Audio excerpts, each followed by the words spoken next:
সিজদায় লুটিয়ে পড়ে বিশ্বনবী এই দোয়াটা পড়তেন। আজকে থেকে পড়বেন সিজদায়। বিশ্বনবী সাহাবাদের বললেন, ও সাহাবারা শোনো, আল্লাহর জান্নাতে কেউ কোনোদিন প্রবেশ করতে পারবে না তার রহমত ছাড়া। সাহাবারা বললেন, ইয়া রাসূলুল্লাহ, আপনিও কি আল্লাহর রহমত ছাড়া প্রবেশ করতে পারবেন না? বিশ্বনবী বললেন, না, আমিও না। আমি বিশ্বনবীও আল্লাহর জান্নাতে আল্লাহর রহমত ছাড়া ঢুকতে পারবে না, তবে কিয়ামতের দিন আল্লাহর রহমত আমার চারদিকে বেষ্টনী দিয়ে থাকবে। আল্লাহ বলছেন, আমি হচ্ছি আল মালিক। আমি কি? মানে সম্রাট। আল মালিক মানে হচ্ছে দ্য কিং অফ কিংস, সব রাজার বড় রাজা, মহারাজা। তার চেয়ে বড় রাজা আর কেউ নাই, তার চেয়ে বড় সম্রাট আর কেউ নাই, তার চেয়ে বড় ক্ষমতাধর সত্তা মহাবিশ্বে দ্বিতীয় কেউ নাই। চিৎকার করে বলেন ঠিক কিনা? তিনি আল মালিক।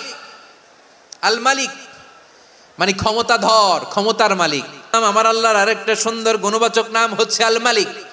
কি নাম? আল মালিক মানে দ্য কিং, রাজাধিরাজ, সব রাজার বড় রাজা, মহারাজা। এরপরে 4 নম্বরে আল্লাহ বললেন আল কুদ্দুস। তিনি হলেন আল কুদ্দুস।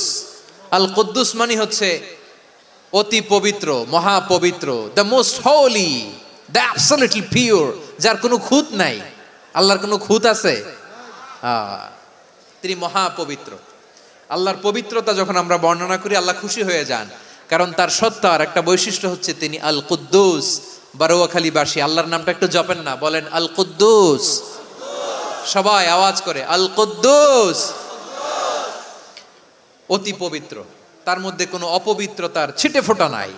মহাপবিত্র, the most pure, the most holy, অতি পবিত্র।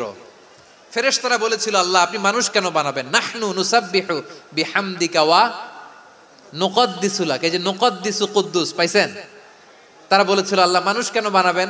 মারামারি করবে, আমরাই তো ভালো, আমরাই আপনার মহিমা বর্ণনা করি, আমরাই আপনার পবিত্রতা বর্ণনা করি। নুকদ্দিসু লাক তার মানে আল কুদ্দুস।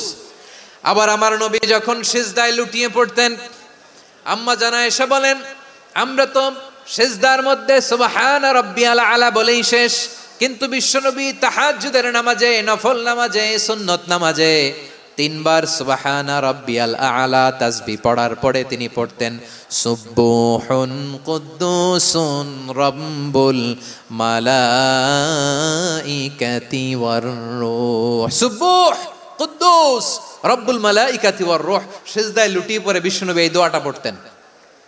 নফল নামাজে, সুন্নাত নামাজে কিংবা তাহাজ্জুদের নামাজে সুবহান রাব্বিয়াল আলার পরে কি পড়তেন? সুবহুন। আওয়াজ করে বলেন সুবহুন কুদ্দুসুন রব্বুল মালাইকাতি ওয়ার রূহ। মানে আল্লাহ আপনি প্রশংসিত, আল্লাহ আপনি অতি পবিত্র, আপনি সব ফেরেশতা কুলের রব, ফেরেশতাদের সরদার জিব্রাইলের রব। সুবহানাল্লাহ। আজকে থেকে পড়বেন সিজদায়? পড়বেন নাকি হুজুর নামাজে তো পড়ি না? হ্যাঁ, এরকম নফল নামাজে, তাহাজ্জুদের নামাজে, সুন্নত নামাজে সিজদার যে তাসবিহ সুবহান রাব্বিয়াল আলা 3 বার পড়ার পরে আমার ভাইরা, মহিলা প্যান্ডেলে আমার যে মায়েরা বোনেরা আছে, 3 বার সুবহান রাব্বিয়াল আলা পড়ার পরে পড়বেন সুবহুন কুদ্দুসুন রব্বুল মালাইকাতি ওয়ার রূহ। পড়বেন তো ইনশাআল্লাহ?